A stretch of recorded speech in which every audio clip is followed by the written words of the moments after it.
Bu gün mən sizə o gözəl yurdumun Şəki mətbəxinin incilərindən biri olan sürfüllü yeməyinin reseptini paylaşıram. Sürfüllü adətən ət suyundan hazırlansa da, mən və ailəm bu yeməyi ət qatmadan sevirik. İlk öncə 300 qram lobyanı yaxşı yuyuruq və su əlavə edib qaynamağa qoyuruq. Lobyalarımız qaynamağa düşdükdə 1 ədəd soğanı yuyub kərtib qazana əlavə edirik. Xəmir üçün 500 qram unun üzərinə duz və ilıq su əlavə edərək orta bərklikdə nə çox sərt, nə də çox yumuşaq olmayan xəmir yoğururuq.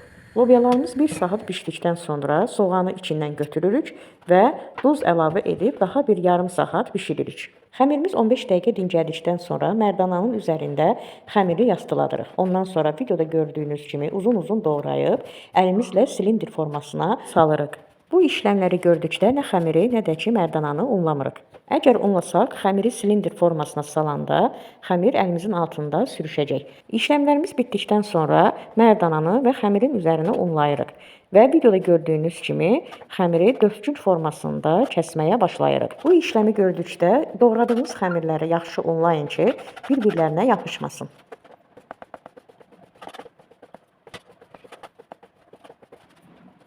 Dörtgün formasında doğradığımız xəmirləri baş barmağımızla videoda gördüyünüz kimi eşməyə başlayırıq.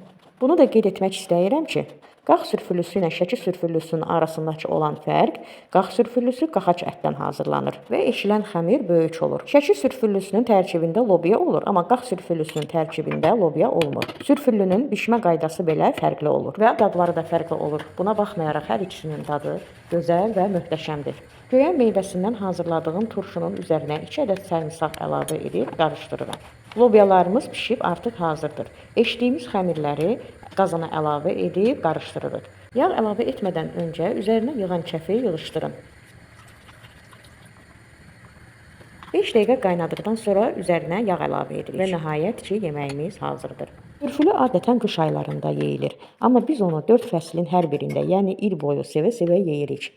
Hazırlayan hər kəsə nuş olsun.